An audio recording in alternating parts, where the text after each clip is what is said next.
ሰላም ጤና ይስጥልኝ ክብራትና ክብራን ውድ የአዲስ ጤና ዩቲዩብ ቻናል ቤተሰቦች እንደምን አላችሁ? ዛሬ በእርግዝና ታሪካችሁ ውስጥ ትልቁንና እጅግ ወሳኝ የሆነውን የአካል ብቃት እንቅስቃሴ መመሪያ ይዤላችሁ ቀርቤያለሁ። ብዙ ጊዜ ሴቶች እርጉዝ መሆናቸውን ሲያውቁ መጀመሪያ የሚመጣባቸው ሐሳብ ምንም ሳልንቀሳቀስ መቀመጥ አለብኝ የሚል ነው። ነገር ግን ዘመናዊ የሕክምና ሳይንስ የሚለው ሌላ ነው። በእርግዝና ወቅት ላይ የሴት ልጅ ልብ በየደቂቃው የሚረጨው የደም መጠን ከ30 እስከ 50 በመቶ ይጨምራል። ሳምባችሁ ይበልጥ ኦክሲጅን ይፈልጋል። የሰውነት ማዕከላዊ የስበት ነጥብ ማለትም ሴንተር ኦፍ ግራቪቲ ወደፊት ይገፋል። እንዲሁም ሪላክሲን የተባለው ሆርሞን በመጨመሩ ምክንያት መገጣጠሚያዎቻችሁ ይላላሉ። ይህ ሁሉ ለውጥ በሰውነታችሁ ላይ እየሆነ ዝም ብላችሁ ብትቀመጡ ሰውነታችሁ ክብደቱን መሸከም ያቅተውና ለከፍተኛ የወገብ የዳሌና ለእግር ህመም ትጋለጣላችሁ። ስለዚህ ስፖርት መስራት ምርጫ ሳይሆን ለጤናማ እርግዝናና ለቀላል ወሊድ ወሳኝ ነው ማለት ነው። እናም በዚህ ቪዲዮ ላይ በእያንዳንዱ የእርግዝና ወራት ውስጥ ለተሰሯቸው የሚገቡ 7 ምርጥ ስፖርቶችንና ጽንሱን አደጋ ላይ ሊጥሉ የሚችሉ 7 አደገኛ የተከለከሉ ስፖርቶችን ከነሳይንሳዊ ምክንያታቸው አንድ በአንድ እንዘረዝራለን። ከዛ በፊት ግን ሁላችሁም ይህንን ቪዲዮ ላይክ በማድረግ ጀምሩ። እንዲሁም ለዚህ አስተማሪ ቻናል አዲስ ከሆናችሁ ሰብስክራይብ በማድረግ ቤተሰቡ ሁኑ። አሁን በቀጥታ ወደ ጉዳይ ሳልፍ የምጀምረው በእርግዝና ወቅት ልትሰሯቸው የሚገቡ 7 ወሳኝ የሆኑ ለጤናማ እርግዝና ጠቃሚ የሆኑ ስፖርቶችን እንመለከታለን። አንደኛውን የመጀመሪያው ፈጣን እርምጃ ነው። ፈጣን እርምጃ በልብና በሳምባ ላይ ከባድ ጫና ሳይፈጠር የደም ዝውውር እንዲፋጠን ያደርጋል። እንዲሁም በእግሮች ላይ የደም መርጋትን ይከላከላል። ስለዚህ በሳምንት 5 ቀን መርጧችሁ በቀን ለ30 ደቂቃ ወይም ደግሞ ለ40 ደቂቃ ያህል ፈጠን ያለ ወክ ማድረግ ለጤናማ እርግዝና ወሳኝ ነው ማለት ነው። ሁለተኛው ዋናና የውሃ ውስጥ ኤሮቢክስ ነው። የውሃ ዋና የሰውነት ክብደትን 100% ስለሚሸከመው በማህፀን ጫፍ ምክንያት እብጠት ያለባቸው መገጣጠሚያዎችና የወገብ አጥንት ሙሉ እረፍት እንዲያገኝ ያደርጋሉ። ስለሆነም ከተገኘ በሳምንት 2 ካልሆነም በሳምንት 1 የዋና ስፖርት ልማድ ማድረግ ይኖርባችኋል ማለት ነው። ሶስተኛው የእርግዝና ዮጋ ነው። ይህ ስፖርት እንግዲህ የዳሌ ጡንቻዎችን ለመዘርጋትና ለማጠንከር ይረዳል። ይህም ህፃኑ በወሊድ ጊዜ በቀላሉ እንዲወርድ መንገድ ይከፍታል። ሌላው በጥልቀት መተንፈስ ስለሚያስተምር በምጥ ሰዓት የሚመጣን ፍርሃትንና ህመምን ለመቆጣጠር የሚረዳ ይሆናል።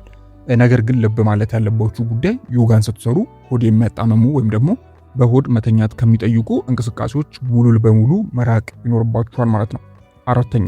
አራተኛው የማይንቀሳቀስ ብስክሌት ወይም ደግሞ ሳይክል መንዳት ነው። ከቤት ውጭ ብስክሌት የምትነዱ ከሆነ በእርግዝና ወቅት የሚቀያየረውን የሰውነት ሚዛን ጠብቆ ለመጓዝ ከባድ ስለሚሆን መውደቅን ያመጣል። ይህ ደግሞ ሙሉ በሙሉ የጽንስ መጨናገፍን ሊያስከትል ይችላል። ቤት ውስጥ ወይም ደግሞ ጂም ውስጥ የተተከለ ብስክሌት ግን ያንን አደጋ የሚያስቀር ስለሚሆን እንግዲህ ማድረግ ያለባችሁም በቤት ውስጥ ያለውን ነው መጠቀም ያለባችሁ ማለት ነው።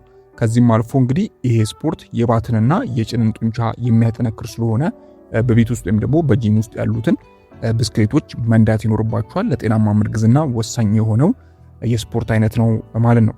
ሌላኛውና አምስተኛው በእርግዝና ወቅት የሚሰራ ፓይሌትስ ነው። በዋናነት ትኩረት የሚያደርገው በሆድ ውስጥ ባሉት ጥልቀት ያላቸው ጡንቻዎች ላይ ነው። ይህም ሆድ እያደገ ሲሄድ የሚመጣውን የሆድ ጡንቻዎችን መገንጠል የሚከላከል ይሆናል።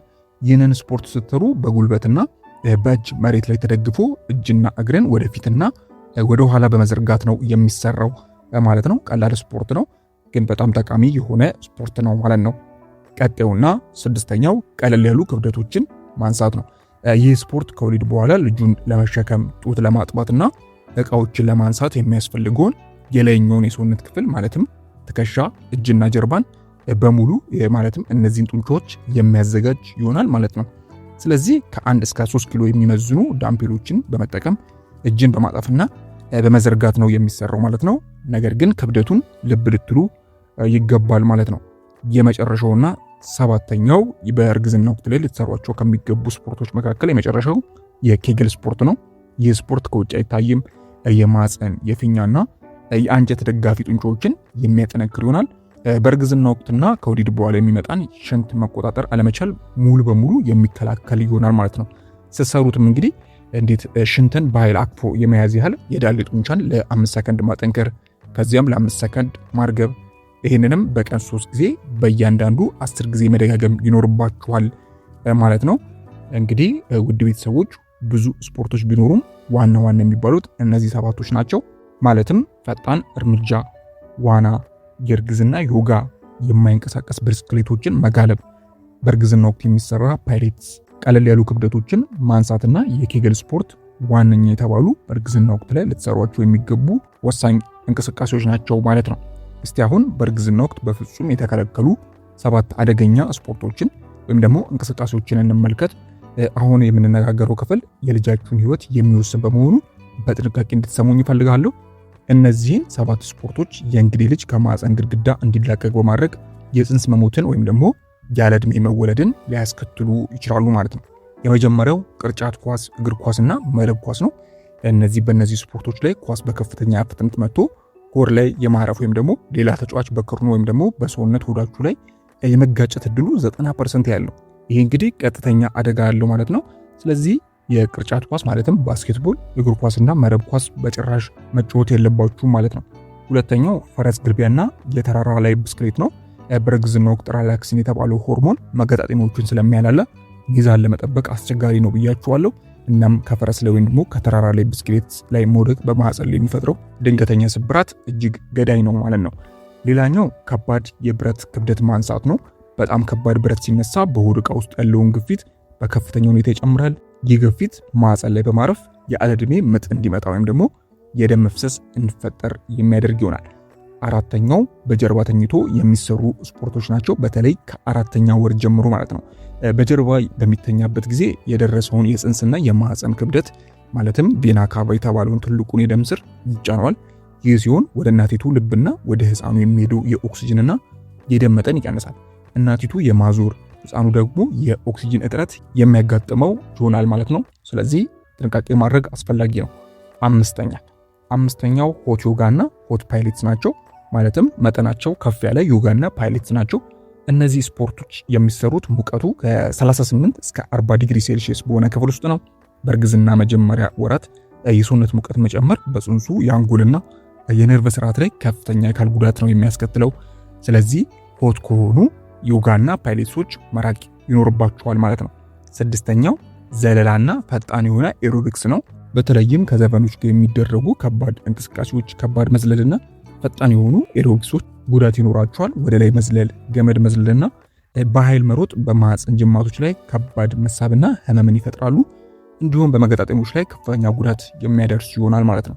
የመጨረሻና 7ኛው ተራራ መውጣትና ጥልቅ ባህር ውስጥ መስመጥ ነው። እንግዲህ ከባህር ጠለል በላይ ከ2000 ሜትር በላይ ከፍታ ባላቸው ቦታዎች ኦክሲጅን ያንሳል። በጥልቀት ውሃ ውስጥ መስመጥም ደግሞ በፅንሱ የደም ዝውውር ውስጥ የጋዝ አረፋዎች እንዲፈጠሩ ስለሚያደርጉ ህፃኑን ለአደጋ ይዳረጋል።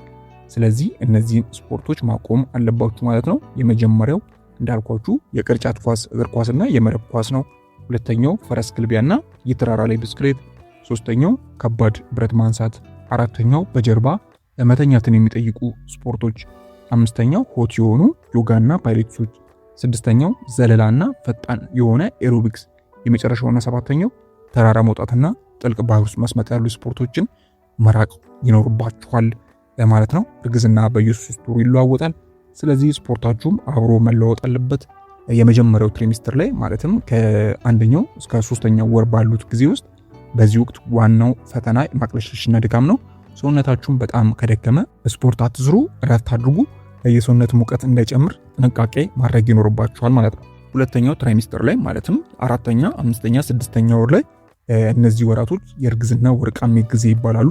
ጉልበት ይመለሳል። ነገር ግን ሆድ እየገፋ ስለሚመጣ ሚዛን በሚጠይቁ ስፖርቶች ላይ መጠንቀቅ ይኖርባችኋል።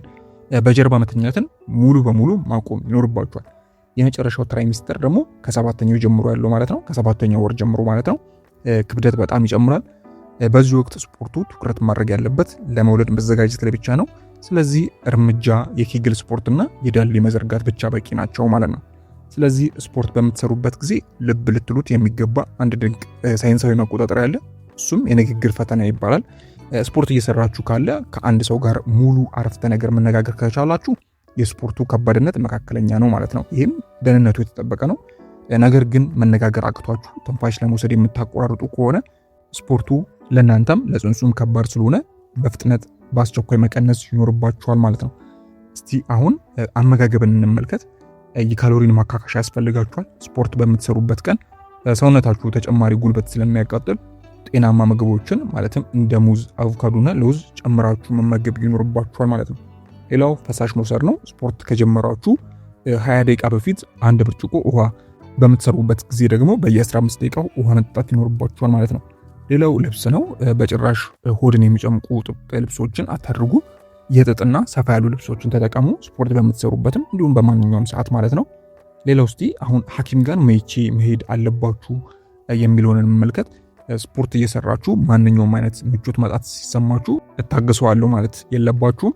ስለዚህ አንዳንድ ምልክቶችን ስታዩ ወዲያው ወደ ሐኪም መሄድ ይኖርባችኋል። ከነዚህ ውስጥም በማህፀን ማንኛውም አይነት ደም መፍሰስ ወይም ደግሞ ፈሳሽ መፍሰስ ማለት ነው። ሌላው ያለ ምክንያት የትንፋሽ ማጠር፣ እንዲሁም የራስ ማዞር፣ ራስ ምታት ወይም ደግሞ ብዥታ ማየት፣ የደረት ህመምና የልብ መፍታት በከፍተኛ ሁኔታ መጨመር፣ የጡንቻዎች ድንገተኛ መዛልና ወይም ደግሞ መራመድ አለመቻል፣ ከማህፀን አካባቢ የሚመጣ መደበኛና ህመም ያለው የምጥ መኮማተር፣ እንዲሁም የጽንሱ እንቅስቃሴ ድንገት መቀነስ ወይም ደግሞ ማቆም የሚያጋጥማችሁ ከሆነ ወደ ሐኪም መሄድ ይኖርባችኋል ማለት ነው። በአጠቃላይ እንግዲህ ውድ እናቶች በእርግዝና ወቅት ስፖርት መስራት ማለት ማራቶን ለመሮጥ ወይም ደግሞ የሰውነት ቅርጽን ለማውጣት ሲሆን እናንተንና በማህፀን ውስጥ ያለውን ልጅ ጤናማ እንዲሆን የወሊድ ምጥ ቀላል እንዲሆንና ከወሊድ በኋላ ፈጥናችሁ እንድታገግሙ የሚያደርግ ጉዞ ነው ማለት ነው። ዋናውና የመጨረሻው ህግ ግን የራሳችሁን ማህፀን ሐኪም ማማከር ይኖርባችኋል።